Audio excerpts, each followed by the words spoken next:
안녕하세요. 이요한나입니다.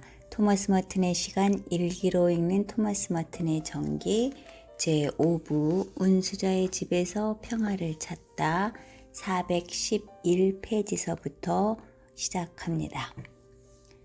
1965년 7월 28일 인간은 얼마나 자유를 두려워하는가?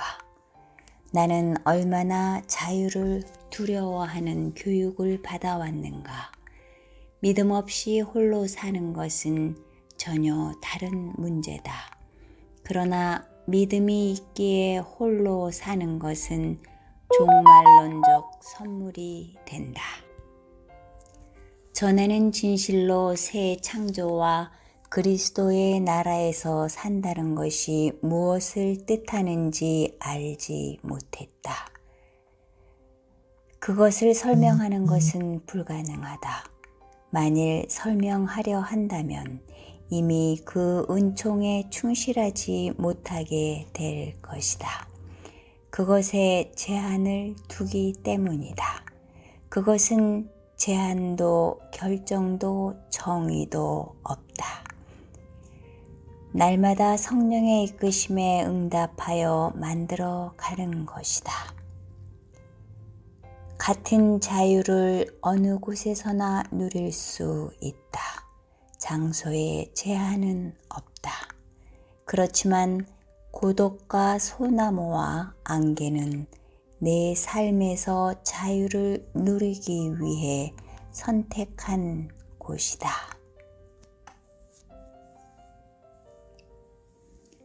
(1965년 8월 10일) 성 라우렌시오 축일. 실제로 직면한 운수 생활은 경이롭다. 나 자신이 그것을 감당할 힘이 없음을 안다. 자신의 가난에 대해 깊이 성찰한다. 선의의 열망과 더불어 내가 저지른 잘못을 깨닫는다. 은총에 의해 충격받는 것이 기쁘다. 새벽에 깨어 고독의 진지함을 보는 것도 기쁘다. 지금까지 나는 고독을 유희로 여겼지만 운수 생활은 단순한 유희를 허락하지 않는다. 운수 생활에 대해 일반적으로 알려진 것과 달리 운수자의 삶은 환상과 자기 기만을 용납하지 않는다. 고독은 모든 가면을 벗겨내는 것이다. 거짓을 허용하지 않는다.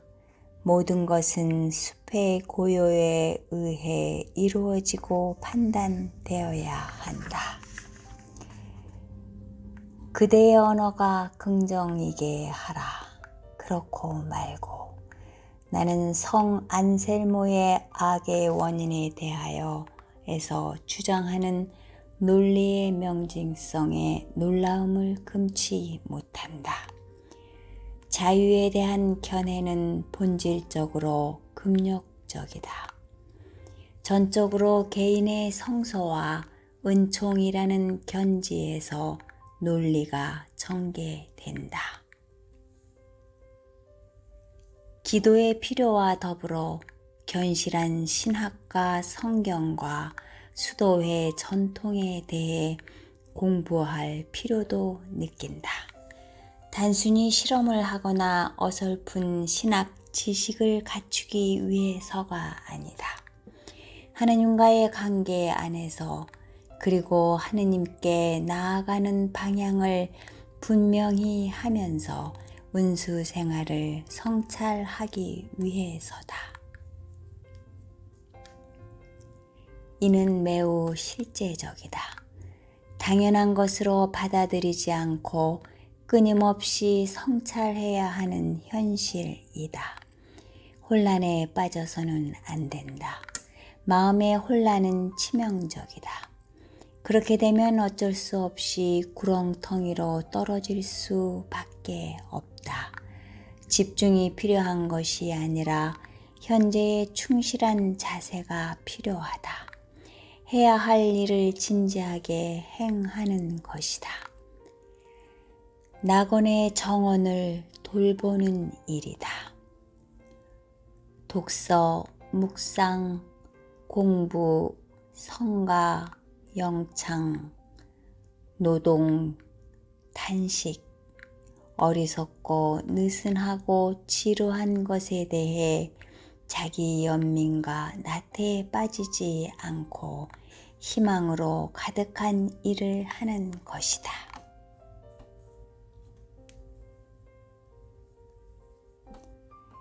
(1965년 8월 13일) 내가 인간이라는 기쁨. 내가 인간이라는 사실은 신학적 진리이며 신비다. 하느님께서 그리스도 안에서 인간이 되셨다. 바로 나 같은 인간이 되심으로써 그분은 나와 결합하고 나를 그분의 실현으로 만드신다. 나를 그분의 현현으로 만드신다. 그러기에 나는 그분을 드러내야 한다. 진정한 인간의 존재 이유가 바로 여기에 있다. 내 자유로 비치신 그분께 순명함으로써 내 안에 그분을 드러내게 된다. 나의 자아가 먼저 계시를 본다. 나는 그분의 사명이며 나를 통해 모든 사람에게 그분의 사명이 된다. 내가 인간인 것을 경멸하거나 두려워한다면 어떻게 그분을 보고 받아들일 수 있겠는가? 만일 내가 사람들의 인간성을 미워한다면 어떻게 인간으로서 자신을 사랑할 수 있겠는가? 내가 인간이라는 사실이 무한한 기쁨이고 즐거움이어야 한다. 나의 창조주에 의해 지음 받았음을 기뻐하는 것은 나의 구세주에 의해 회복되도록 마음을 여는 것이다. 인간이 되는 기쁨이 순수한데도 이에 대한 그리스도교의 이해는 너무 빈약하여 인간이 아닌 다른 존재, 천사가 되는 것이 더 큰 기쁨인 것으로 잘못 생각한다. 그러나 하느님은 천사가 되지 않고 인간이 되셨다.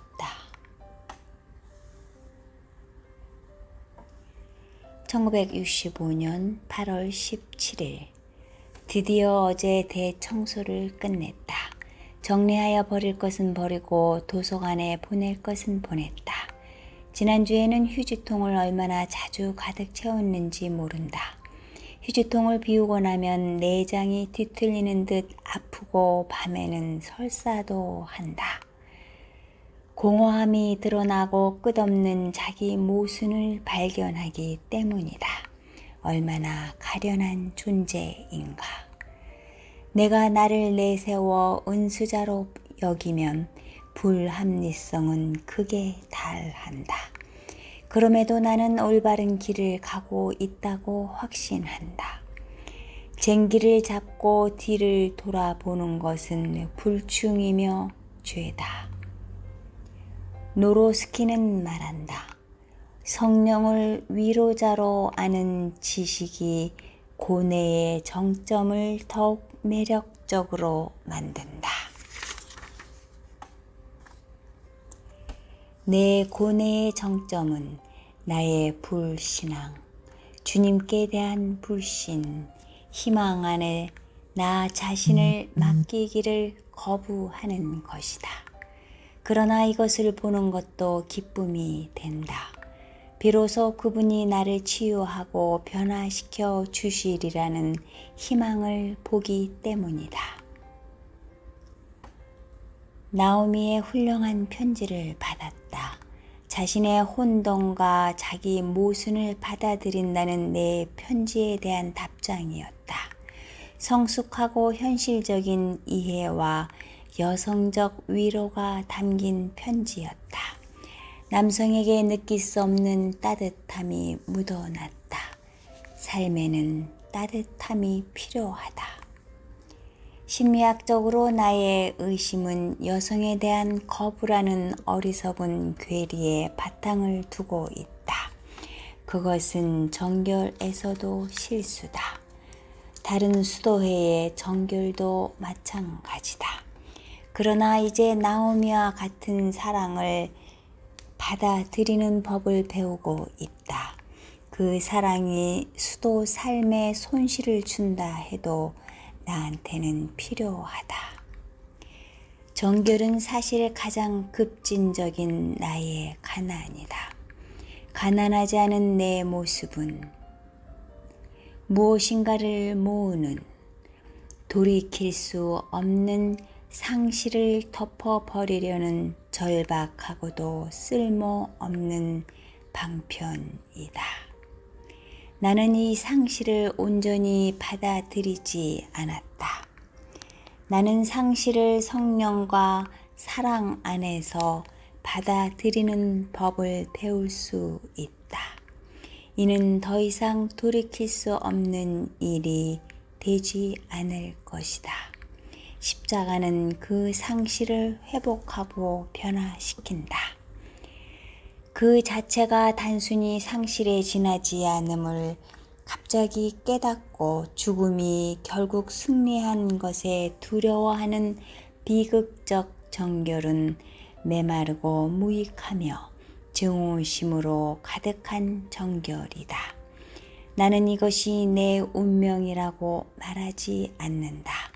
다만 나는 내가 한 서원 속에서 이를 언제나 현존하는 가능성이라고 바라본다.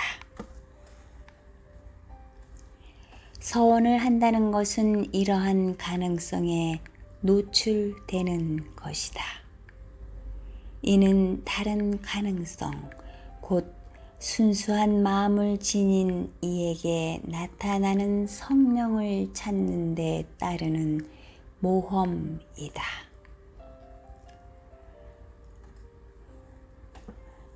(1965년 8월 25일) 성루이 축일. 진정한 고독 속에서 보낸 지난 5일은 계시와 같은 날들이었다. 내가 지닌 의문에 대한 답을 얻었다.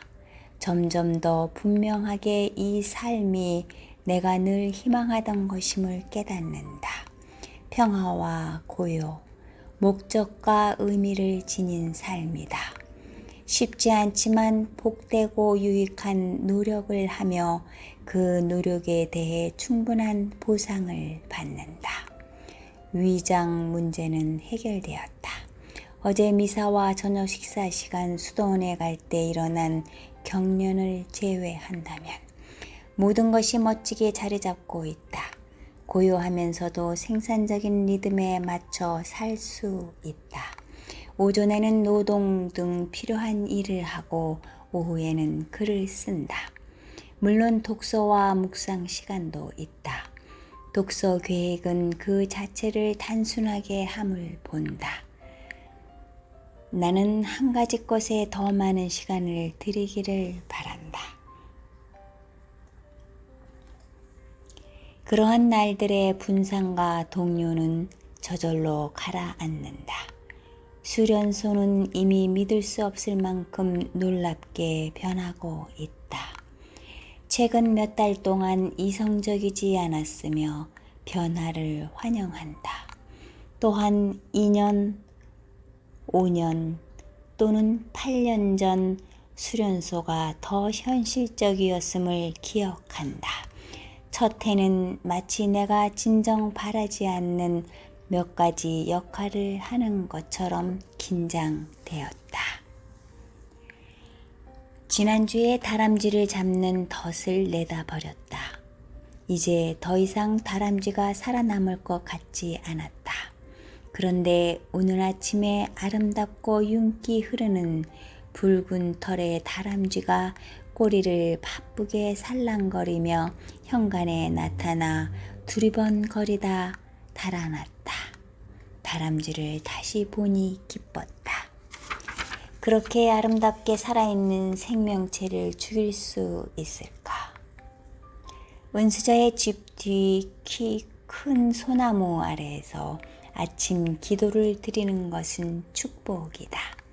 새벽 공기가 신선했다. 톱으로 나무를 자르고 풀을 베고 집안을 청소하고 설거지하는 것도 축복이다. 고요 속에서 정신을 집중하고 온전히 현재에 머물며 묵상하는 것도 축복이다. 하느님의 현존과 이끄심을 느끼는 것도 축복이다. 나는 믿음과 신실함의 의미를 깨닫는다. 이 장소가 나를 구원하는 그분과 맺는 계약의 축복 어린 표징이 된다. 하느님, 당신의 선하심과 자비의 응답에 실패가 없게 하소서. 1965년 8월 28일 성 아우구스티노 축일. 시간이 지나면서 나는 진짜 고독의 의미를 체험한다. 이제 확실히 진짜라 하기에 충분하다. 10시 45분에 미사 드리기 위해 내려간다. 필요한 심부름도 하고 점심을 먹고 돌아온다. 침묵 속에서 하루를 보낸다. 공동체 회원도 만나지 않고 사람들도 만나지 않는다. 이제 홀로 있는 가벼움과 낯설음과 삭막함을 느낀다. 수도원의 여러 의무에 매여 있던 때와 은수저의 집이 유일한 내 삶의 거처가 된 지금은 전혀 다르다. 이제 모든 것이 이곳에 있고 홀로 하는 일이 시작되었음을 느낀다. 나는 그 안에서 기뻐하며 하느님께 감사드린다. 동시에 두려움도 느낀다. 이는 가벼운 선택이 아니다. 하느님께서 나를 위해 마련해 주셨다는 확신이 없었다면 나는 이곳에 머물지 않았을 것이다. 이제 사람들이 나를 지켜보며 지지해 준다는 확신에서 오는 내적 안정과 편안함이 있다. 그런 것이 없으면 내적으로 고갈될 수 있다. 처음 느낀 것이 그런 고갈이었다. 지금도 전혀 없지는 않지만 견뎌내야 한다. 이런 측면에서 무엇보다 형제들과 깊이 연결되어 있음을 느낀다. 어떤 신비한 목적으로 그들의 외로움을 내가 짊어진 것 같은 느낌이다. 그들이 나를 지지하고 관심을 가져주고 있음을 확신한다. 여러 회원이 나를 위해 기도한다고 부원장 신부님이 말했다. 분별력 있게 조용히 생활해 나가야 한다. 그제는 무척 힘든 하루였다. 빗자루로 청소하다 벌집을 건드려 온몸이 벌에 쏘였다. 너무 아팠다.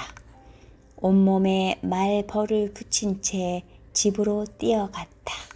다행히 입고 있던 청색 작업복을 재빨리 벗을 수 있었다. 그렇지 않았다면 무척 많이 쏘였을 것이다. 말벌은 냄새도 고약하다. 한두 마리는 하루 종일 집 주위에서 윙윙거렸다. 정신이 번쩍 들었다. 일할 때 너무 성급하고 과격한 것을 반성했다. 고쳐야 할 점이다. 정말 온건해지고 비폭력적이 되어야 한다. 그러나 그런 성향의 뿌리가 너무 깊다. 어제 미사 드리러 갔다가 여러 회원이 짙푸른 여름 하늘 아래 감자를 캐러 밭에 나가는 것을 보았다. 이 계절에 형제들이 함께 일하던 아름다운 모습을 기억한다. 12년 전에 내가 가르치던 유기 서원자들과 함께 담뱃잎을 따러 나갔을 때 형제와 기쁨을 느낀 일이 떠오른다. 수련원에서 옥수수를 따는 일이나 연학 수사였을 때 10월 내내 늦으면 11월이 될 때까지 옥수수 껍질을 벗기면서 형제 애와 기쁨을 맛보았다. 이제는 기계가 대신 일하기에 밖에 나가 하는 공동 작업이 그다지 없다. 어쨌든 수사님들이 함께 일하러 나가는 모습을 보며 외로움을 느꼈다. 1965년 9월 6일 창밖에 옅은 자홍색 안개가 깔려 있다. 분이네 집 너머로 수탉 울음소리가 들려온다. 어제 저녁 달이 떴을 때 불타는 듯 따뜻하고 부드러운 붉은빛 암사슴이 달 아래 들판에 서 있는 것을 보았다. 아직 완전히 어두워지지 않아 쌍안경으로 사슴을 보았다. 곧이어 수사슴 한 마리가 나왔다. 다시 두 번째 암사슴이 나타나더니 조금 후에는 수사슴 한 마리가 더 나타났다. 그들은 나를 겁내지 않고 힐끔힐끔 쳐다보았다. 사슴들이 달리다 풀을 뜯어 먹다가 다시 달리는 모습을 바라보았다. 아름다웠다. 움직임 하나하나가 무척 사랑스러웠다. 서툰 움직임이 더 사랑스러웠다. 가장 감동적인 장면은 서로를 바라보는 모습이었다. 동굴 벽화 화가들이 사슴을 보고 그린 것처럼 그들은 움직임 안에서 맑고 그윽한 눈빛으로 서로 바라보고 있었다. 사진에서는 볼 수 없는 특별한 느낌이었다. 경이로웠다. 달리는 사슴한테서 영혼을 느꼈다. 사슴이 지닌 모든 것을 요약하는 사슴성이라고 할 수 있는 것으로 신비에 가까웠다. 관상적 통찰력, 그러면서도 날마다 볼 수 있는 온전히 평범한 모습이다. 사슴들은 내 안에 본질적인 무엇을 드러낸다. 날마다 일어나는 사소한 일이나 개인 성향 너머의 어떤 것이다. 수사슴은 더 짙은 색깔을 지닌다. 날아다니는 다람쥐처럼 쥐색이나 따뜻한 회갈색이다. 그 털의 부드러움을 느낄 수 있게 손으로 만져보고 싶다. 네, 오늘은 418페이지 제오부 은수의 집에서 평화를 찾다였습니다.